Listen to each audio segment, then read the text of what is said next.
Good morning, everyone. Hi, good morning. I'm not going to ask you to do that again because I feel it in my spirit too. I know for some of you, you were here all day yesterday for graduate student orientation, and you're like, why am I back here again today?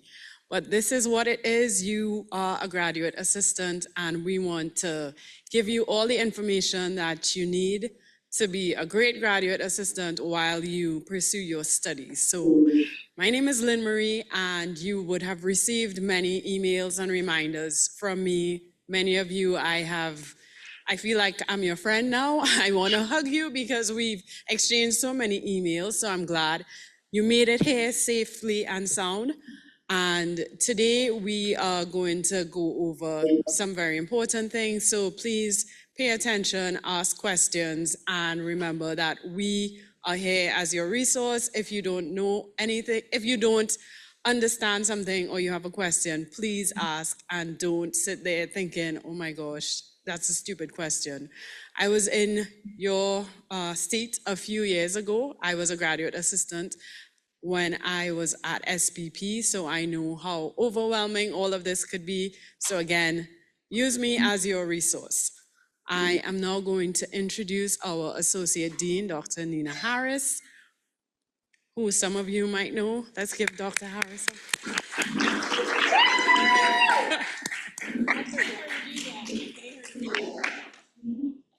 Okay, so to Dr. Harris. Thank you. Who was here yesterday? So you already heard from me. I don't need to say much about who I am. So thank you very much. I do pay Melissa to scream out and cheer for me whenever she's in the audience. So that part is working. Welcome back. Hope you guys are excited. You're getting closer and closer to being graduate students. So today, like Lynn Marie said, is about like the policies, procedures, expectations, and all those types of things. So I have one specific task, and that is to make sure that you know how serious your assistantship is.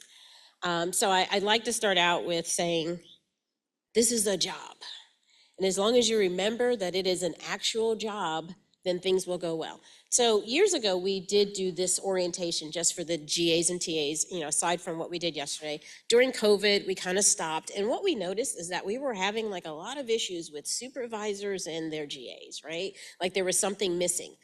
And a lot of what was happening were students not really engaging in a way that they were taking their GAs seriously. It's like, oh, I got an assistantship. I know I'm getting paid every other week, but I don't really have to do that, right? And it's like, oh, yes, you do. So you signed these contracts and you entered into a binding relationship. And actually, your binding relationship is not even so much with us, it's with the state of Maryland. So I want to make sure that you guys understand that your roles that you're about to enter into are serious for the returning students. I think you know that. But I would also encourage you, if you had an assistantship last year, because we have returning students here, that you share with the new students so they know. Now, it sounds overwhelming, right? Like academically, we hit you with so much information yesterday about how serious your academics are, your classes and all that stuff. And it's like, oh, and I gotta work. And it's like, yeah, kind of, but there's a balance, right? Like most of you have 10-hour assistantships. There are a couple that have 20 hours, but not many. So I just wanted to make sure that every document that I have here, you already have, so I don't have any handouts for you. I want to be able to share just some highlights with you and give you an opportunity, especially the new folks, to just ask questions in this forum about what you should expect. So you know your dates, and actually one of the things that I wanted to highlight about the dates, like you technically started working a week ago, whether you were here or not, and you go all the way to May 31st, which is interesting because that's like post-graduation, right? Like it's after you're done with your exams. You might be thinking, but I'm gonna be home by then. Well, you're still on contract technically by then. So what I would encourage you to do, and the next document that I think you all are aware of, is your statement of mutual expectations. So I'm looking at my GA because this is the relationship that we're gonna establish. When you see these dates and you have these relationships and when you do the statement of mutual expectations, everything can be okay if you and your supervisor agree to it. And I think that is, if you remember nothing else that I say today, that is the most important thing. If you're like, well, I know by like early June, I'm gonna be here, so I can't work until the end of May because we have this annual family vacation. Tell your supervisor that in the very beginning. or whatever your preferences is, that is what that statement of mutual expectations is about. And we as a school, we do require those. So when we go through what those responsibilities are, again, everything is okay, and if you work it out with your supervisor and do that in advance. So where we get into some of the issues, and do take it seriously, but when we get into some of the issues with your supervisor, who can be a faculty member or a staff member, is we didn't really understand. Did you want me to work my 10 hours in person? Or can I work some of those 10 hours remotely? It's those kinds of things. Whatever you agree to in the beginning, and that's why, writing these things down, you're basically developing a working relationship with your supervisor. So number one, this is a job, take it seriously. We take it seriously. We absolutely, the university and the school want you to prioritize your education, right? So if you are at risk of not doing well in a class, please work that out with your supervisor. Don't say, well, my assistant supervisor is so serious, Dr. Harris got up there and told us not to. The balance. We will always prioritize your academics. So remember that as a school is very, very, very important. So academic advisors, you have the academic advisor, you met Hermione yesterday. And for those in the MPSPA program, because there's a couple who have assistantship, you have faculty and staff who are here to support you. If things ever get kind of fuzzy around your assistantship and the balance of work in that relationship, talk to someone. You can come talk to me, you can talk to Melissa, you can talk to Mike Goodhart from yesterday, you can talk to Hermione. Like, you have resources here. What I've found over the years is that students will be holding stuff, like something's not going well and things are escalating, and you're getting to like the mid-semester, and things are accumulating. You're feeling so much pressure. We talked a little bit yesterday with the mental health aspect of being in a degree and having that pressure, having support on campus. I encourage you, whoever you build a relationship with that looks like a faculty or staff member, let them know and have those conversations with them. Like, don't hold this stuff because that's not good. What we want to avoid more than anything else is a grievance between a supervisor and a graduate assistant, right? So if you keep that in mind, it's like, what can we do to kind of tamp down having grievances, because they're not necessary, and all these things can be worked out in advance. So, and honestly, the grievances have gone both ways. We've had faculty and staff are like, my GA just stopped showing up. I'm like, what do you mean just stop showing up? They just stopped showing up. They got overwhelmed and they stopped showing. You cannot do that. And we've had it go both ways. My supervisor is asking me to do too much. So it goes both ways. We do have a grievance process. Marie, do they have information about the grievance process? It's a little formal, but that is something that we want to avoid. We don't want you to get to that point. So if anything is ever bubbling up, definitely ask us. So, but the number one issue that we've had in the past is like, graduate assistants not really being able to kind of work that balance, and then their default is not showing up. Or the second thing is, and this will happen to most of our second year returning, or maybe some of the first years, I got a full-time job, so I can't do my assistantship, but I still need the money from my assistantship. So I'm gonna collect that, but I'm not gonna show up. That can't happen. And we want you to start your careers. Like, a lot of people start their careers. You might get an offer. We might have you in an internship. That internship might offer you a job, and you're like, what do I do? Do I take this job? I have this assistantship. I can't do both. That would actually be ideal. If you're getting job offers in your first year in our programs, or going into your second year, that would be amazing. But you have to figure out how to balance it. You can't say, I'm just gonna check out on my assistantship, because you've signed a contract that said I'm gonna show up. And you don't want us kind of coming after you for that. So if that happens, honestly, I think it's a good thing that you're getting job offers. That makes us look good that you're getting job offers, even if you're getting job offers early. But you have to responsibly go into that relationship with your new supervisor. You have to talk to us as administrators, and you might have to say, I need to forego this assistantship because now I have this real job and that's more valuable. But think about all those things that come with saying that. I got tuition remission.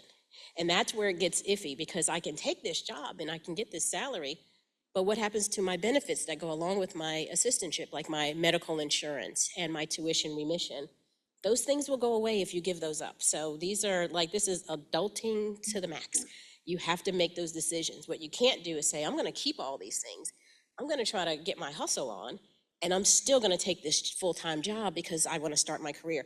All of that trying to work together is not gonna work. It's gonna catch up to you. So again, any of us who are faculty, staff, Lynn Marie is a point of contact, ask us how you can navigate. That's a perfect question. I got this offer. How can I navigate that, given that I have this assistantship and I still have 3 or 4 classes that I'm finishing? Questions about that? questions about what to do and how to navigate that if that comes up, because those are like two of our main concerns. Like something shifts, right? Right now, you're like, I signed this contract, I'm gonna do this, I got this, and then life changes, and you don't know what to do about it, and it gets us into these weird situations. Any questions now about how to navigate that? Any returning GAs in the room that want to give advice to the incoming students about how to navigate that? It's not gonna happen to you? It's all gonna go perfectly? Oh, we have people online. I keep it forgetting. We have people online. If anybody online has a question, they can just say it. Jim, right? Okay, good, thanks. If it goes south, there is a grievance procedure, the link to it is in your appointment letter.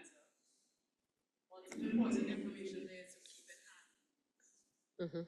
Oh, yeah, definitely keep your appointment. This is our binding agreement with each other, so.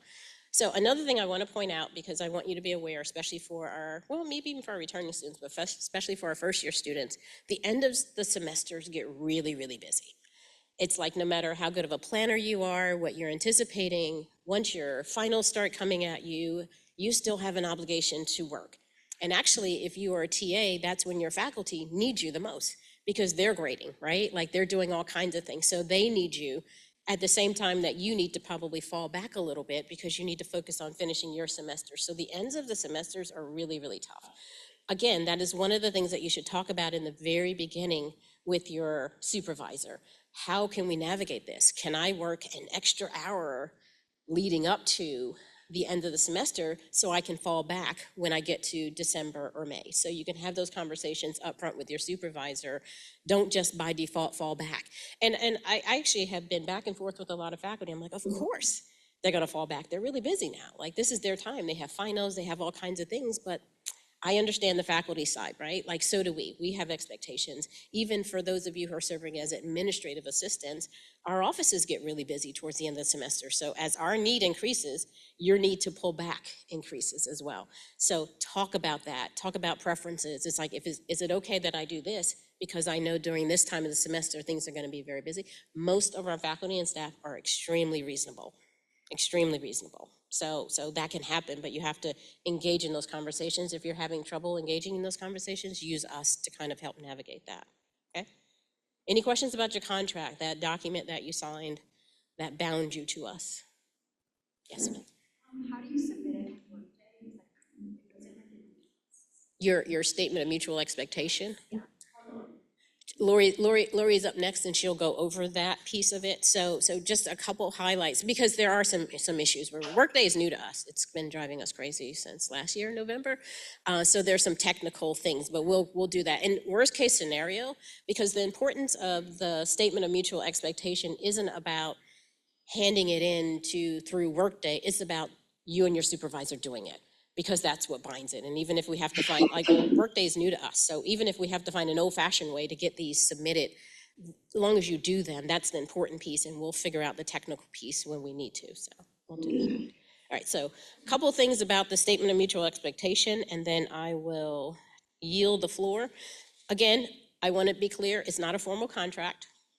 It's kind of like a memorandum of understanding about our relationship with each other, but they are extremely important. Do them. I would say that probably within the first week or two of your assistantship, you should be sitting down, having these conversations. Again, this is something you're supposed to do together. So if your supervisor hands you a statement of mutual expectation that's already filled out and just asking you for your signature, then we've already done it wrong, right? Like, you're supposed to be sitting together and doing that document and mutually agreeing upon what your expectations are of each other. So there's responsibilities that I have as a supervisor to my GAs, and there's responsibilities that you have to your supervisor. It has to be done together. That's inclusive. That is what the mutual part is about. So if somebody, you go into your supervisor's office and they hand you one and just say, just sign this, that's not how it's supposed to work. That's a red flag. You should raise that up to one of us, not in a confrontational way, but say, wait, can we talk about this? Can we negotiate this? Do not be shy about that. And also, don't be shy about, like, the power differential and the authority, and say, well, I can't tell my supervisor, because sometimes my supervisor also might be my faculty member at some point in time, right? So it gets all confusing. Don't be shy about that. You have rights. Like, we're here to support you. We're here to advocate for you. So if you feel like something is not going right, even in the very beginning, let's get it right from the start. So you don't have to worry about that. So you'll see on the statement of mutual expectations, there's responsibilities for the graduate assistant, there's responsibility for supervisor. Again, scheduling is one of the biggest things. Like if you have a 10-hour assistantship and you want to do 5 of those hours remotely, say that.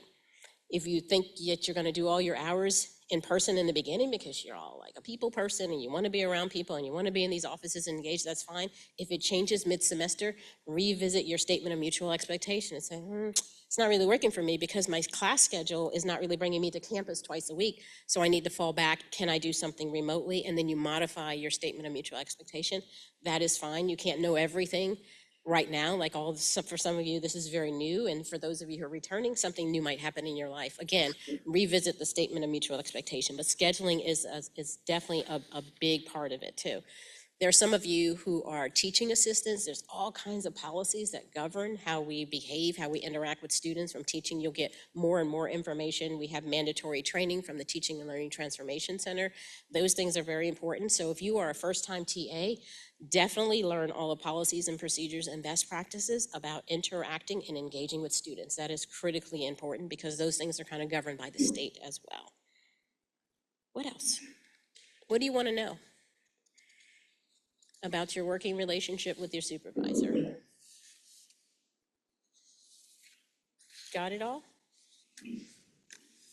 Okay, I think that's it. Lori, right?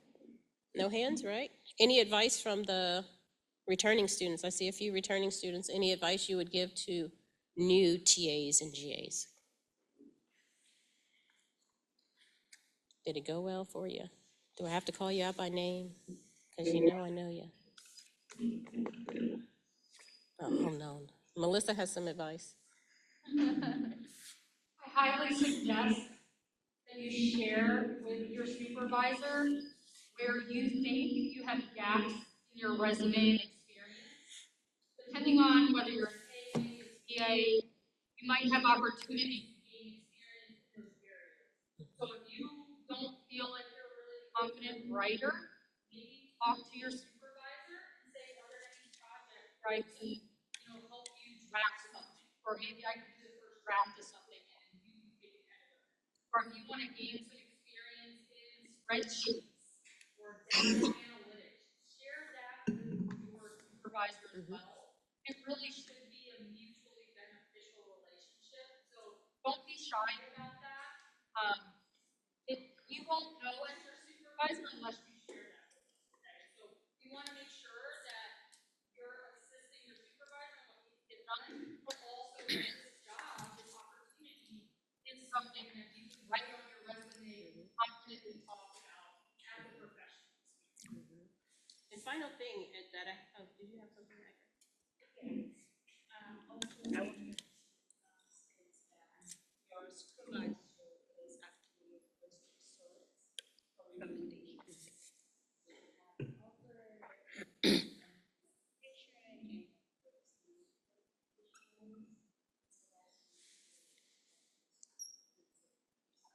That's perfect. That was my last statement that I had on yours. Like, we are your letters of recommendation, your resources for, like, this is part of your career. Do not look at this as separate from your career. How you do and how you perform here really, really matters because this kind of performance in your job will follow you. So definitely take it seriously and write a mean letter of recommendation. You should all want to work for me, so I can write letters of recommendation. Like, this is where it starts. So thank you for that. I see y'all. The finance team.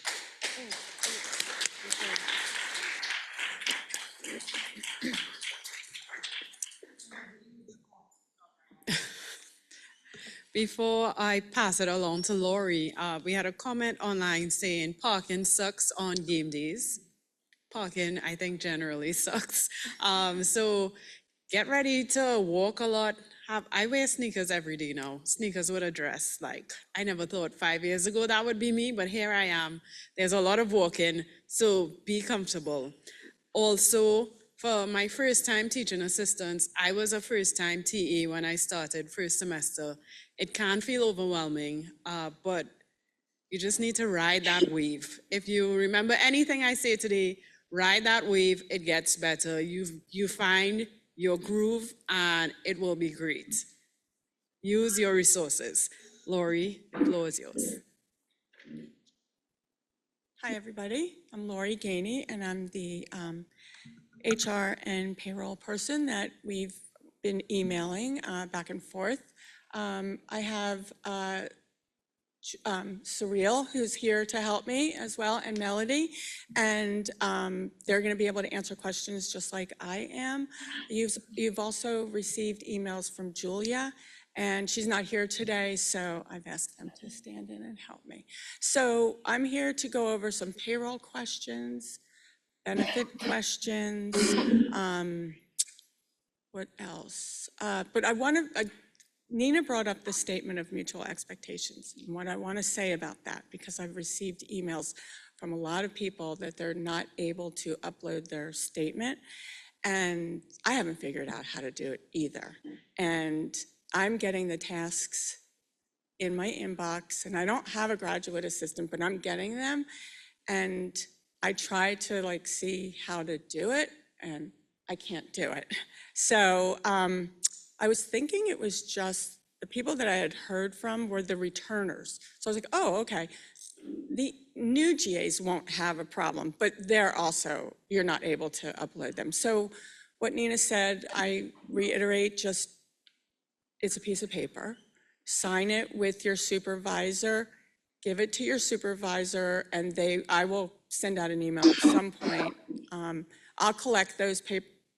I'll collect the papers, or we'll figure out how to get them into Workday. But Workday's new for all of us, so I feel like all of us who've been here became new employees the day that Workday was implemented in November. Like, I've been here 23 years, and November 4th was like my first day, I think, because we're learning a whole new system. Like, it feels like that. So, okay, so first thing, my office is on the 3rd floor, 3222. And I'm saying this because you will have paperwork to hand in to me. There's a lockbox outside of my office. Please put any paperwork that you need to hand in to me. If I'm not in my office, put it in that lockbox. And I promise you that when I get it, I will email you and tell you I got it. I mean, it's locked, nobody else can get it, but I will, reach out to you and say, I received your paperwork, so you don't have to worry about that. Somewhere it says to slide papers under my door. We have these doors that don't let you slide papers under it, and when I sent that out, I didn't realize it. So can't slide papers under my door, we have a lockbox. And you can fold papers and put them in my lockbox. That's another thing. People will email me and say, the slot's only this big, what do I do? Just fold the paper and put it in there. Okay, so if anybody needs payroll paperwork, I know I sent you an email with the attachments, but I realize I just sent it a couple of days ago. So if you need payroll paperwork, Surreal and Melody, just raise your hands and they'll pass out the paperwork. And what I'm going to ask, and I don't know that you'll do this, but if you can maybe not fill the paperwork, like, so Surreal put up here, and it's also online, the agency code, things like this that are on the forms that you have to fill out, right? You can fill this out as you're sitting in here and we're all chatting, but I'm going to ask you not to fill out right now your routing number or your bank number or even your social security number. You don't know how many times people are distracted and they have the wrong routing number, and I don't know your routing number, and it'll be a month before we get the paperwork back from the state saying there's no such routing number. So if you could maybe fill out your paperwork in a quiet place or lunchtime or something, and then hand it back anytime, like in the next week or so. You don't have to hand it in to me today. Absolutely do not have to hand it in today. Anytime in the next couple of weeks. So if you need paperwork, or if you need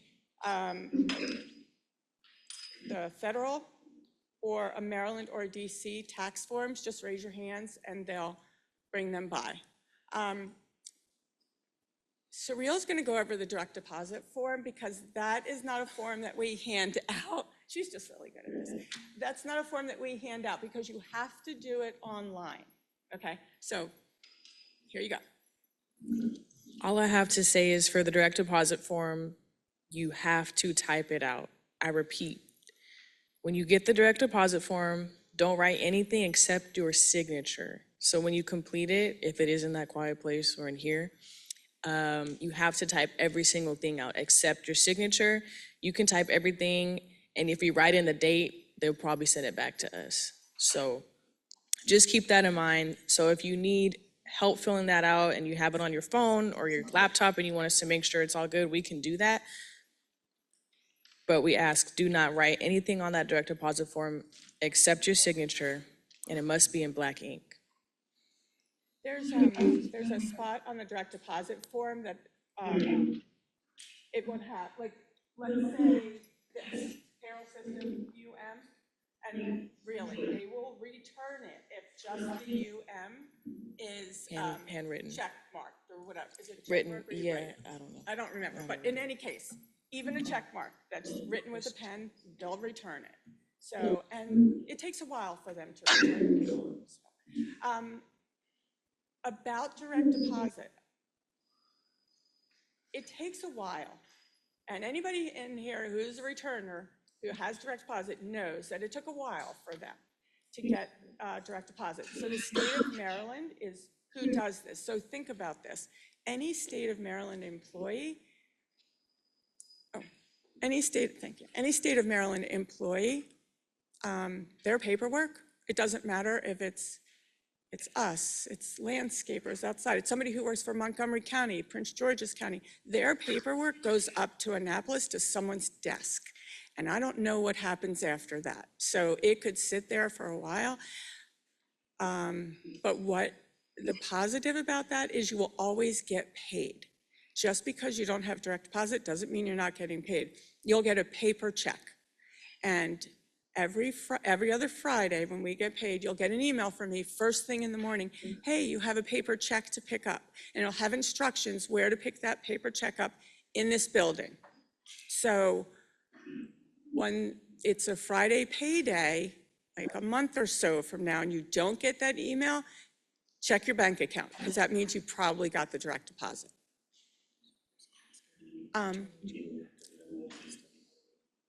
Okay, so good question. They don't have to fill out the payroll paperwork again. Returners do not have to fill out the paperwork, except I want to check direct deposit. So for who's ever online, I don't know, because we're in Workday now, it's a new system. I don't know if you were a GA in May or June, that's the last time you got paid, if your direct deposit if it's still live. I'm not sure, we won't know until after this pay period.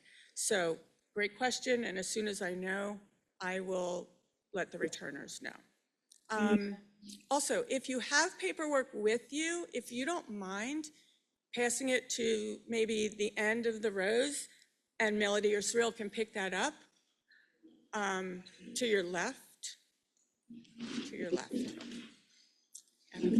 maybe pass it to me so I can kind of make up if there's an issue I want to come to you and say. Oh, yeah, okay. Also, if you have with you, and we did this last year and it worked, if you have with you identifying docs for like your I-9, so whether you have a passport or a driver's license and your birth certificate, driver's license and social security card, let me just say, you can trust us. Pass it, we'll pick it up, we will go make copies of it and come back and hand them back to you. You don't have to worry about them. So if you have them, just take them out and we'll collect them.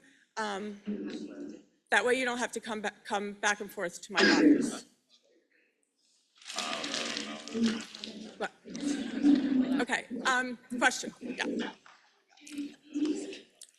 Like, if we lived in Maryland and maintain a permanent residence in another state, what addresses should we be putting on our W-4 and our I think, what?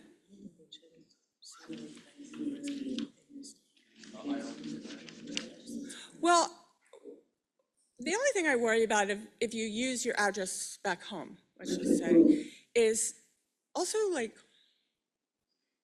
they need a local address. So your health benefit cards, if they even still do cards or something like that, it should go to your local address. And so that's what they're going to get that from your payroll. So I would put a local address. If you move, please update it for sure. But, you know, during COVID, we also had to mail paychecks to everybody. And it was really hard to keep up with, because some people were like, oh, they're in California and we have to send the check to California because they never updated it. But really, they were here in College Park. So it's just like, if you use your local address, when you move, make sure you let us know that. Renee? Oh, no, I'm sorry. I'm so bad. Returners, don't worry about handing in those, your identifying docs. If I need them for whatever reason, I'll reach out to you. Yes. What? Oh, tax forms? No, I'm sorry. I thought you said passport. No. Oh, there's a question? Yeah.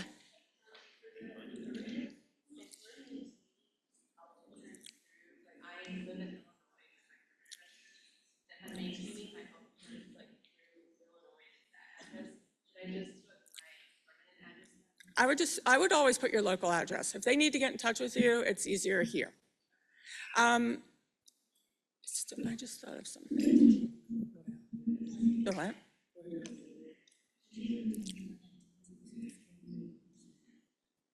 Yeah, I did. Yeah, so so driver's license, like if you have your identifying docs with you, Melody can look at them and tell you whether they're acceptable or not. And then, we'll collect them and then just do it at the end. Thank you. Wait, there's okay, so pay. You get paid bi-weekly. So every other Friday, unless of course there's a holiday on a Friday. So first one I think of is Thanksgiving. We're off that Friday, so you're going to get paid the Wednesday before Thanksgiving. And that would happen if there's any holiday.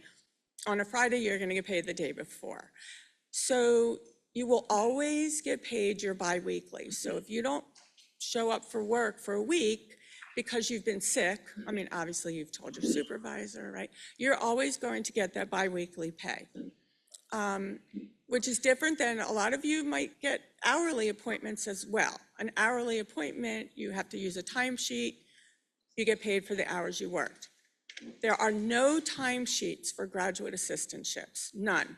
If your supervisor wants you to kind of keep a timesheet for them, like I've seen this before, like an Excel spreadsheet or a Word doc or whatever, that's between the two of you. I do not need to see those timesheets. But you're always going to get paid. So your first pay, if your appointment was put in the system on time these last couple of weeks, and most of these are, you'll get your first pay tomorrow. And then your last pay will be in June. Even though you finished your job, we have to pay you over the academic year, which is 22 payments. So to fit in that, let's say $14,000 that you're going to make, it's spread out from tomorrow through the first week in June. What I will say, if any appointments were put in late, some of them were, I didn't get the letters till late, or I didn't do them, not the letters, but you will get paid for this past pay period. You will get it in the next check, so it'll be double, okay? Health benefit. I know I'm all over the map, but just shout out questions if you have. But as I'm thinking of things, I just want to say, yes. Yes, great question. You get paid over all breaks. So your nice winter break, that's like 5-6 weeks long, whatever, you get paid. Spring break, you get paid. Okay, health benefits. You will receive, some of you may have already received an email from the state. I actually don't really know what the email from the state looks like coming into your email. Do you remember? It's because I've heard it looks like spam sometimes.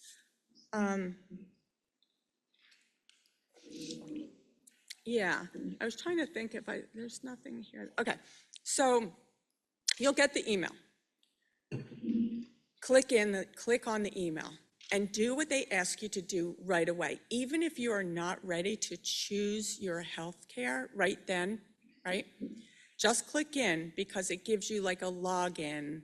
It will expire after like 24 hours. At least it used to. I'm not sure if it still does, but I think it does. And then you have to ask for them to resend it, reset it. So when you get the email, log in and like just create the account, and then you can go in and choose your elections. You will have 60 days, and this is really important, guys. 60 days from August 10th.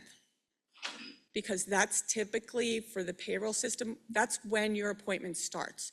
So you're going to have until, let's say, October 10th to make your elections. Do not wait. Don't wait until October.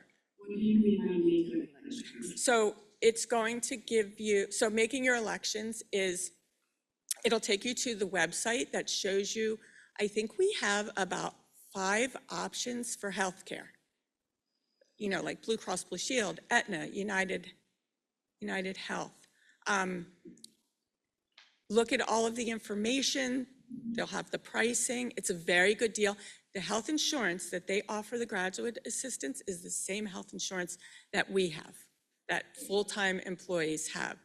It's great, and it's very reasonable. But you only have 60 days from August 10th to enroll. And yeah, what happens if you do it after 60 days, 61? You can't do it. You will not have health insurance. You'll have to wait until open enrollment, and then it won't be effective till January 1st, 2026. So there's no reason not to do it unless you are being carried by someone else, of course. That brings me to SHIP, which is the student health insurance that the health center offers. You must waive SHIP. So if you're going to use our health insurance that we offer you, please go in. I don't know where it is. It's somewhere in the health center, or I think it's in your letter. Okay. Waive SHIP. If you don't waive SHIP, you're going to get billed for like over $1,000 for the health insurance. They will, if you go in there with proof of that you enrolled in our health insurance, or the state's, health insurance, they will take it off your account, but why even see that $1,000 bill? And actually, I think it's more than 1,000. I'm not saying don't get SHIP, but this is much better. Yes. I'm seeing some confused faces, so if you have questions, please. So raise your hand and I'll come and collect yours. Okay, do you have a question? So every time I try to log in to the system, charges for like state of Maryland employee plan, you guys are talking about? Yeah. It doesn't mean that that's what it is. I didn't assume that's not what it is. The state has to. Are you talking about for the state insurance? Okay. I think once your appointment goes into the system, then the state will email you and you'll set up your account. That's the email that Lori was talking about earlier. So have you received that email? Okay, so you have to, so here's the thing. We can't generate that email, so everybody has to wait for the email to come from the state. There's no way for us to like push the email out to you, and there's no way for you to enroll without that email from the state. And it usually comes within about 2 weeks of your appointment, so August 10th. So it should be coming like in the next week if you haven't received it. Yeah, I know it seems like you can go in and like, do it, but you have to wait for this email to come. And I wish I had the email, but has anybody received an email from the state asking them to log in and enroll in health benefits? No, see, again, Workday.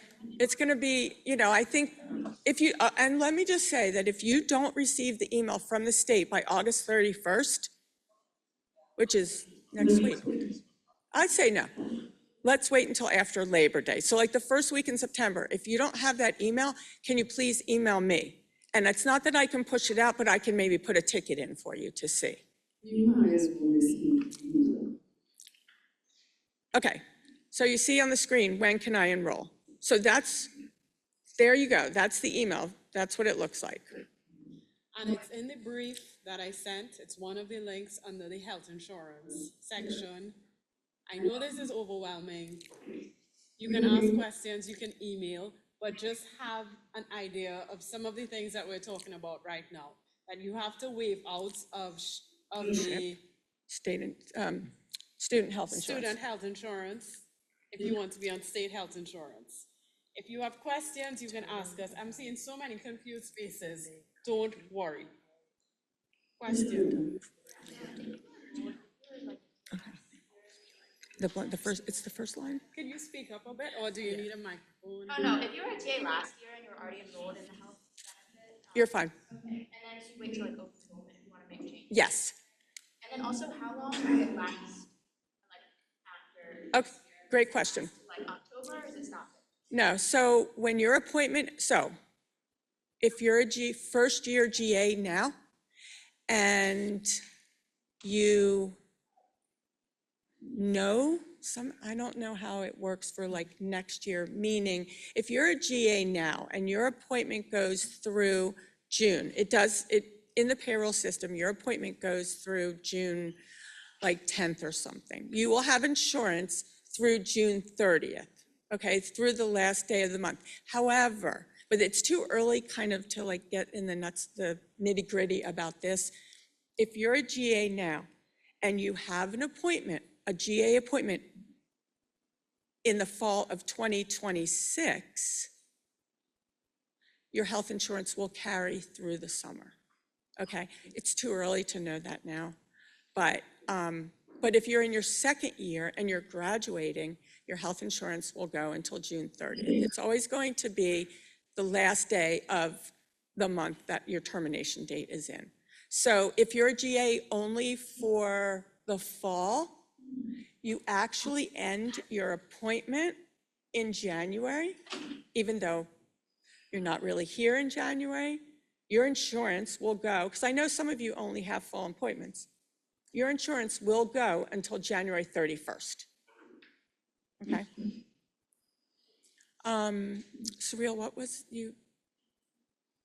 Any other questions? Oh, on the tax form, Maryland tax form, MW 507. I want to say that we are not tax experts here and we are not allowed to give advice at all. I want to. I imagine if you are my kids and you're asking me, hey, what should I fill out? I cannot tell you. We recommend go to irs.gov or talk to your parents or somebody that you trust. But what I can tell you is on that form, section 2, under Maryland withholding, line 1, must have a number in it. So if it's 0, put a 0. Don't leave it blank. And if you left it blank and you've already handed in your papers, they'll return it and I will reach out to you and you will come to my office and put a 0 or a 1 or whatever. This happens all the time, and thank you for bringing that to my attention. But that line 1, just put the number that you want. So anytime that there is a 0 that you're thinking, no, 0, put the 0.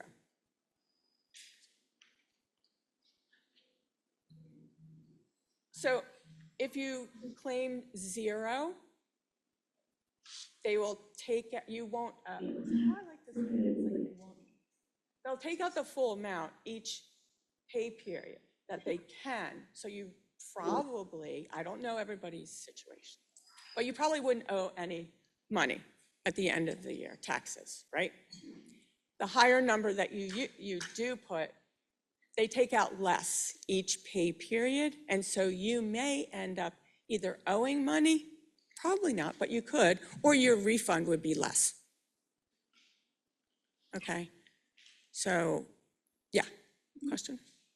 Like lines, like the other lines, if they don't reply, you just still put zero, like if you don't. No, no, it's really that first line. I mean, they get returned probably 50%.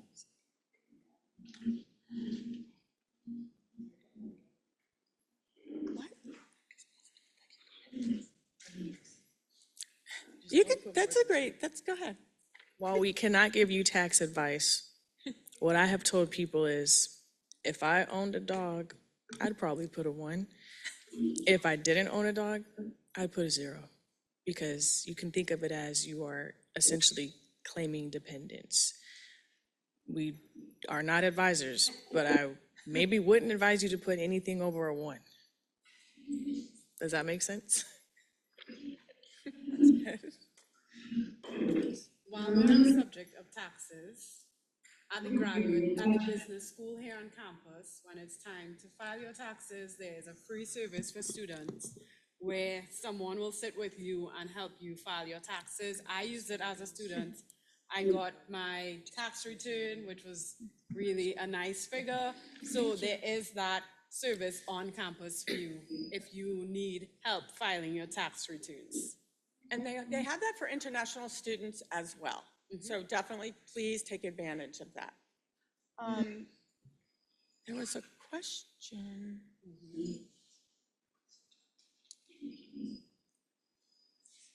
Okay, open enrollment. Hold on one second here. So a new year of employment is not, oh, I'm sorry. The question is, are there any qualifying life event regarding our employment, like this being a new year of employment with a new contract? Would that be considered a life event? No. A life event would be you got married, you had a child, you got divorced, something like that. That's a life event. It's not that you are a GA for someone else and you have a new contract. Some background. Some of you may be wondering, well, what is open enrollment? Open enrollment is between we haven't gotten the dates yet, but it's, let's say, October 15th to like November 15th. It's a month, about a month, between the middle of October and middle of November. You can make your changes then. So let's say you get your health insurance and you're not really pleased with your dentist, let's just say. You can go in during that time frame and make the change, and then it will be effective January 1st. So in other words, when you make your election for health insurance, you cannot change that until open enrollment. So if you're like, oh, I should have gone with a different plan, you can't change that plan until open enrollment.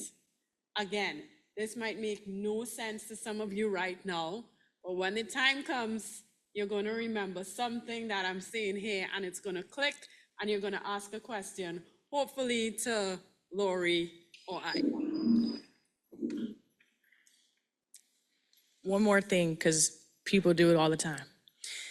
On your Maryland tax form, the MW 507 here on the screen, if you look at, scroll up just a little bit, where it says city, state, zip code, just to be clear, that says county of residence, not country. Some people will put USA, other countries, they're asking for the county, so it's PG County, Anne Arundel, things like that, just FYI. So if you wrote, Yes, they will return the form if they said county and you put United States of America. they will return it. Yeah, they know that it says College Park and it's Prince George's County, but they will return it. I'm not going to say that I haven't whited that out when I've gotten it returned to me and put the county myself and not reached out to you and said, hey, come into my office, because why do that? But that's about all the changes that I will actually make, because I probably shouldn't be doing something like that, but I just know that that's, county of residence. Yeah. What else? Any other questions? Yes, sir.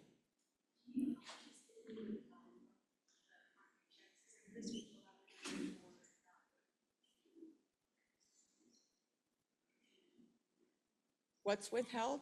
In taxes, isn't it? Well, everybody's going to be different. It's apples and oranges. It's like what you claim. So, you know, it's pretty low for students. Like you do not have a lot of deductions. And if you do see like a lot, so this happened at the beginning of workday. Some people would email me and say, oh my gosh, like this pay period, I had $100, you know, I usually have $100 withheld or whatever, and I had like 250. And so we had to reach out to the state, and there was some kind of glitch that happened. And then they reversed it all and everybody got their money. But so, you know, when you see your first couple of paychecks, that's probably, you know, if you have $100 withheld for your taxes, just monitor that, right? Also, your health insurance is taken out of your pay. So it's not like you are going to have to, you know, if your health insurance ends up to be $100 a month, it will be taken out bi-weekly, 50-50, right? So it's not like you have to write a check for it. So just be mindful of that. And if you see some like egregious difference, just let me know. Until we get the holidays from. Yes, there are so 9 months. I know there's definitely one holiday, but there might be 2 holidays. It's called a benefits holiday where you don't have a deduction taken out. So I didn't even realize this in the beginning. I'm like, oh my gosh, my paycheck is so much more. Wait, my benefits are not deducted. Did I lose my benefits? No. There are 2 times during the year that the state likes to say, we've given you a benefits holiday, and they don't take out the deductions.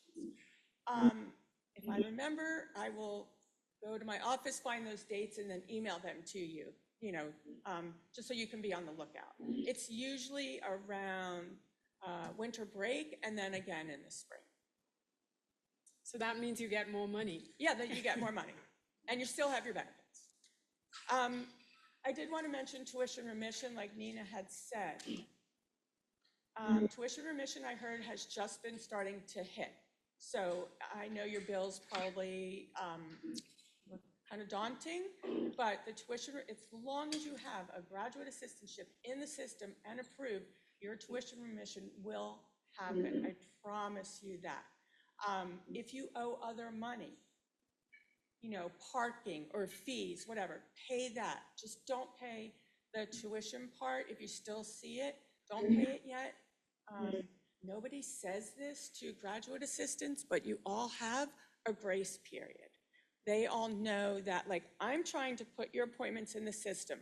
The billing office is trying to bill. The registrar is trying to do their thing. Everybody's trying to do their stuff at the same time. It doesn't really work that way.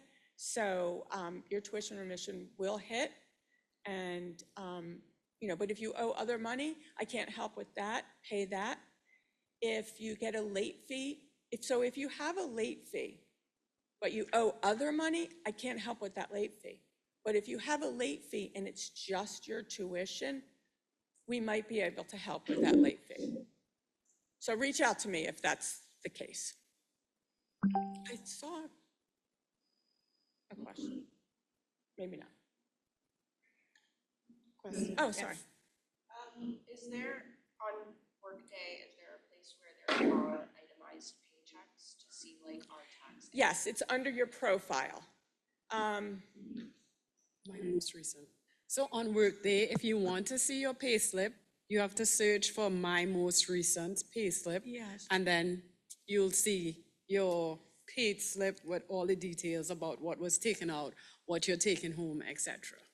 Yeah, yeah. There was like a shortcut to it, but I can't like see it in my mind. I know it very well. So I'm gonna be in my office today at I'll be there all day. If my door is closed, just go ahead and knock. I just have to, you know, get some stuff done. And then I'm just gonna try to make myself available after you're done with your sessions, which is when? 11:30, but some of you who aren't TAs don't have to do TA training, ALBS training, so some will finish at 10:30. Yeah, just come to my office if you have questions today. I will try to, Surreal and Melody are gonna be around as well. I'll try to answer your questions today. If not, shoot me an email. Like I said, put your paperwork in the black lockbox. I think that's it. And if they took your documents, we will be returning them before you leave at 11 or whenever you're leaving, okay? They're making copies right now. I think that's it. Okay. I know you have more questions, Yeah. so Just feel the- free to email us. And welcome to Public Policy, Public Administration. This is what it is. While you might think like, why are there so many rules? Why isn't this all like just written down somewhere? Every case is different. And this university is huge. Your state employees, so your employees of the entire state of Maryland. So things don't move as fast as you wanted to move, but we are here. Once you do what we say, you should be in the system and you will get paid. And if you have any problems, again, we are here. Thank you. Thank you, Lori.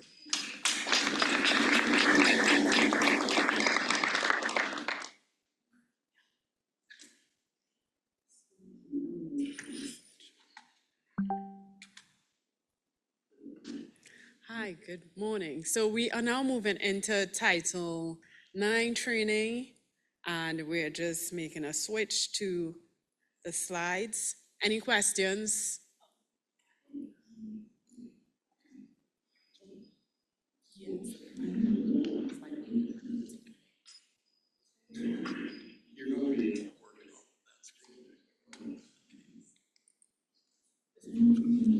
No questions?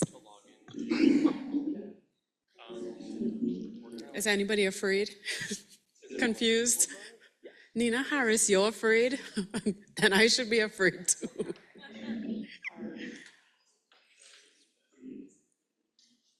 Anyone excited? Nobody's excited to, okay, it's 10 o'clock. We have cookies outside. That's exciting, right? Yeah?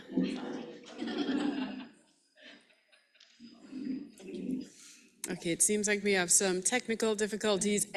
While we're sorting that out, a reminder about your GA spaces. In the brief that I sent, you'll find the sheets where you can fill in your spot, reserve your spot for a workspace. That's a nice perk of being a GA. But it's only for SPP-related activities, please. We don't want a repeat of the 2016 incident. And if you want to hear more about that, you can talk to me after.